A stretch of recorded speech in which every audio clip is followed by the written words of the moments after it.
সারা বিশ্বে বাংলাদেশ একমাত্র দেশ যেখানে মুক্তিযোদ্ধার সন্তানদের জন্য আলাদা 30% কোটা দেওয়া হয় সরকারি চাকরির জন্য।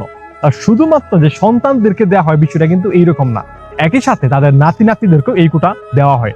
এইটা বলা বাহুল্য যে যারা দেশের জন্য প্রাণ দিয়েছে, দেশের জন্য যুদ্ধ করেছে, বাংলাদেশের পতাকার জন্য নিজের জীবনকে বিলিয়ে দিয়েছে, তারা অবশ্যই দেশের সব থেকে বড় বীর শ্রেষ্ঠ মানুষ এবং তাদের সম্মানের জন্য আমাদের আলাদা কোনো সমস্যা নেই। কিন্তু সারা পৃথিবীতে কি বাংলাদেশই একমাত্র দেশ যেখানে মানুষ নিজেদের দেশের জন্য নিজের প্রাণ দিয়েছে?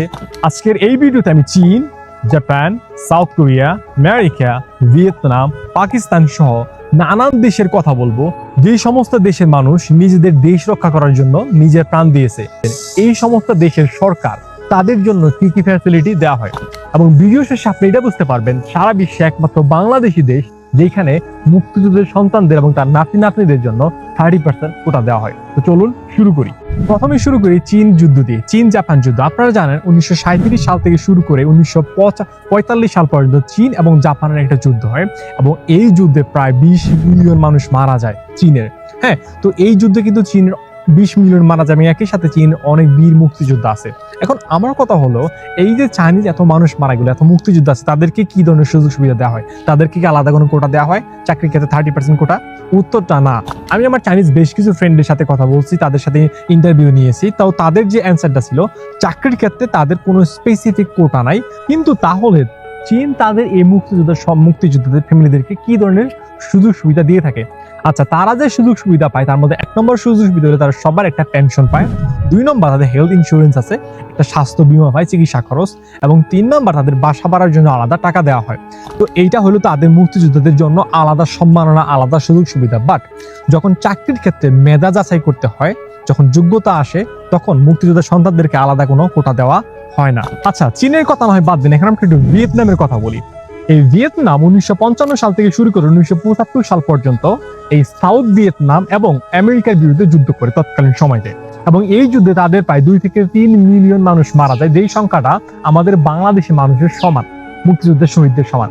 এখন কথা হইলো, এই যে ভিয়েতনামের যুদ্ধে এত মানুষ মারা গেল, তাদেরকে ভিয়েতনাম সরকার কি ধরনের সুযোগ সুবিধা দেওয়া হয় বা মুক্তিযোদ্ধাদের কি এমন সুবিধা দেয়?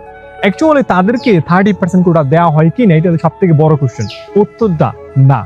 ভিয়েতনাম মুক্তিযোদ্ধার সন্তানদের বা তাদের ফ্যামিলি মেম্বারদের গভর্নমেন্ট জবের ক্ষেত্রে 30% কোনো কোটা দেওয়া হয় না। তাহলে তারা কি ধরনের সুযোগ সুবিধা পায়? তারা যে সমস্ত সুযোগ সুবিধা পায় তা হলো, তারা পায় একটা পেনশন পায়, মান্থলি হাউজিং ফি পায় এবং তাদের স্বাস্থ্য বীমা পায়। এই সমস্ত ছাড়া কিছু এক্সট্রা বেনিফিটস পায়, কিন্তু চাকরির ক্ষেত্রে 30% কোনো কোটা পায় না। ভিয়েতনামের কথা বাদ, এখন একটু আমেরিকার কথা বলি। আমেরিকা তাদের এই পর্যন্ত নানান দেশের সাথে যুদ্ধ করছে, তারা গলফ ওয়ার করছে, দ্বিতীয় বিশ্বযুদ্ধ করছে, ভিয়েতনামের সাথে যুদ্ধ হয়েছে। এই যুদ্ধ মিলিয়ে আমেরিকার অনেক সোলজার মারা গেছে এবং অনেক বীর মুক্তিযুদ্ধ আমেরিকায় আছে। তো তাদেরকে কি ধরনের প্রায়োরিটি দেওয়া হয়? তাদের ফ্যামিলি মেম্বারদেরকে চাকরির ক্ষেত্রে 30% কোটা দেওয়া হয় না। তাদেরও একই সুযোগ সুবিধা, তাদেরকে পেনশন দেওয়া হয়, স্বাস্থ্য বীমা দেওয়া হয়, হাউজিং ফি দেওয়া হয়, তাছাড়া আলাদা কিছু প্রায়োরিটি পায়, কিন্তু চাকরির ক্ষেত্রে 30% কোটা পায় না। আচ্ছা, এখন একটু পাকিস্তান নিয়ে কথা বলি, কারণ আপনারা জানেন 1971 সালে যেরকম বাংলাদেশের সাথে পাকিস্তান যুদ্ধ হয়, আমাদের যেরকম 30 লক্ষ মানুষ মারা গেছে, বীর মুক্তিযোদ্ধা আছে, পাকিস্তান যুদ্ধে পরাজয় হলো ওদের দেশে কিন্তু অনেক মানুষ মারা গেছে। তো ওদের দেশের সরকার এই দেশের মানুষদেরকে কি ধরনের সুযোগ সুবিধা দেওয়া থাকে? তোর সাথে আমার কথা হয়েছে, ওদের দেশের এরকম স্পেসিফিকলি 30% কোনো কোটা নাই। বাট যারা সোলজার আছে, যারা আর্মিতে কাজ করে, তাদের সন্তানদেরকে এক্সট্রা প্রায়োরিটি দেওয়া হয়। বাট মুক্তিযুদ্ধের জন্য স্পেসিফিকলি 30% কোনো কোটা নাই। বাট যারা মুক্তিযোদ্ধা ছিল ওই সময়, তাদেরকে এরকম পেনশন দেওয়া হয়, হাউজিং দেওয়া হয়, চিকিৎসার জন্য আলাদা খরচ দেওয়া হয়, বাট 30% কোটা নাই। রাইট? নাই। এখন না হয় আমরা একটু রাশিয়া নিয়ে কথা বলি। আপনারা জানেন রাশিয়া দ্বিতীয় বিশ্বযুদ্ধে অংশগ্রহণ করছে এবং আফগানিস্তানের সাথেও যুদ্ধ করছে, এবং এই যুদ্ধগুলো মিলে রাশিয়া পায় 25 থেকে 30 মিলিয়ন মানুষ কিন্তু মারা যায় দ্বিতীয় বিশ্বযুদ্ধ এবং আফগানিস্তানে অ্যাপ্রক্সিমেটলি এত একটা নাম্বার মানুষ মারা যায়। তাছাড়া তাদেরও বেশি অনেক মুক্তিযোদ্ধা আছে।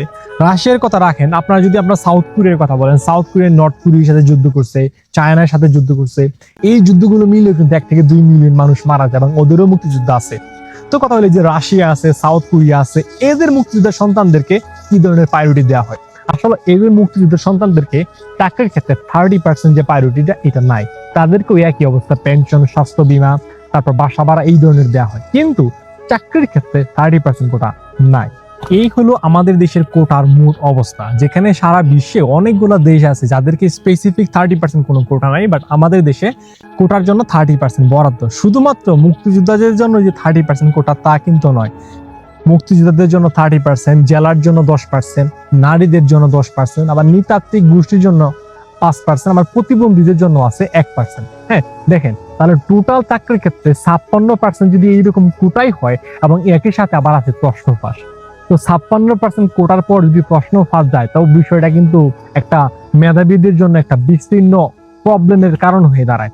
আচ্ছা, এখন আমার মতে প্রশ্ন হইল, যেহেতু সারা বিশ্বে অনেক দেশ আছে যারা একই রকমের মুক্তিযোদ্ধা করছে, তাদেরও মুক্তিযুদ্ধ আছে, তো তাদের দেশে যদি তাদের ফ্যামিলি সন্তানদের জন্য বা নাতি নাতিদের জন্য 30% কোটা না দেওয়া হয়, তাহলে বাংলাদেশের এই মুক্তিযোদ্ধার পরিবারদের জন্য কেন আলাদাভাবে 30% কোটা লাগে?